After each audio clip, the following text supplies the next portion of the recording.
Well, it appears the House has abandoned McCarthy's continuing resolution strategy and is now pivoting to a new plan for single-subject appropriation bills. As McCarthy adjourned the House of Representatives yesterday, many of them have gone home, but there's a few Republicans who are staying to try and make a deal, and one of them is Colorado Congressman Lauren Boebert, who joins me right now. Congressman, thank you. And we noticed the Capitol in the background there. So you're in D.C. A lot of people went home. Thank you for doing that. But the American people, thank you for doing what you're doing.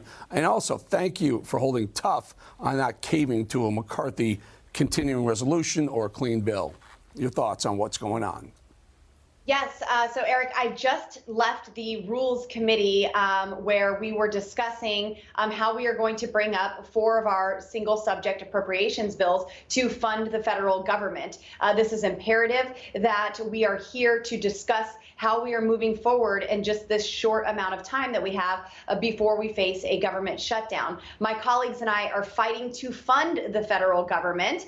Maybe not every single part of it. We want some extensive cuts and some clawbacks and some restrictions in that. But we endeavor to uphold the promises that we made to the American people back in January and prevent the continuation of the swampy status quo. Commitments were made earlier this year to rein in reckless spending and business as usual in Washington, D.C. And we expect those commitments with continuing resolutions, continue doing things the way they always have been done. We don't want to govern by omnibus bills. And that is exactly how the federal government has been funded since 1997. There are even thousands of unauthorized government programs that continue to be funded without oversight, congressional hearings, or even a reauthorization vote. Absolutely unacceptable. And the American people deserve better than Nancy Pelosi and Joe Biden's bloated budget to continue past September 30th of this year.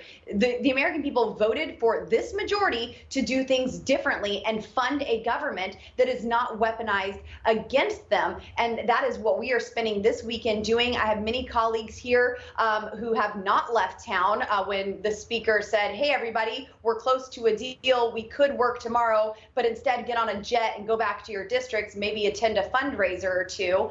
No, we have folks like Eli Crane, Andy Ogles, Andy Biggs, Matt Gaetz. We are all here to endeavor to fund the federal government properly and not govern by omnibuses or continuing resolutions. That's a mandate. The American people mandated you to do that. They elected a GOP House of Representatives because you hold the checkbook, and it matters to the American people how our money is being spent and a lot of times how it's being wasted. And you're trying to cut that. Now, my question is, Kevin McCarthy as Speaker, you know, who can forget in January the big fight? He wanted it badly. He made concessions. And now when he knew this was coming, he saw this coming. And now that you do exactly what you promised the American people you would do, you and Gaetz and others, we're going to hold him accountable. He seems to be bitter at you. I think he made a comment like, I'm not part of this. I don't like this burn it all down idea. That sounds gross to me.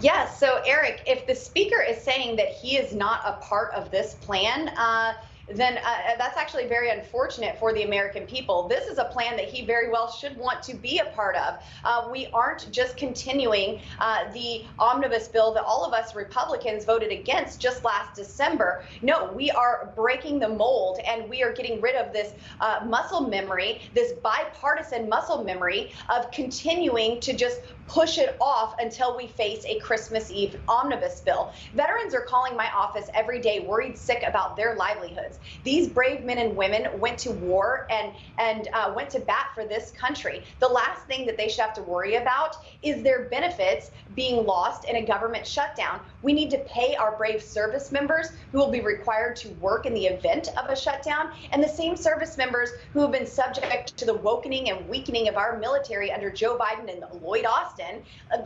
Let's do this by passing a DOD bill. Let's pass a Homeland Security bill that actually secures our border and keeps our Border Patrol agents paid. We can do this with 12 individual single subject bills rather than an omnibus or a continuing resolution, and possibly, just possibly in the absence of a continuing resolution, this actually puts more pressure on the Senate to do their jobs in a timely manner, and we actually avoid a long government shutdown. That's the way it works. You know, there's a whole idea of if there is a shutdown or you get close to a shutdown, both sides are pointing the finger. It's their fault. It's their fault. But the reality is, you make so much common sense that by not throwing billions upon billions of dollars of foreign aid into these bills that the American people, frankly, are sick and tired of. When you keep that out by doing single topic or single subject bills, then you're doing the will of the people, and then it's their fault. It's the Democrats' fault if they're not going to play along, because we know they won't like it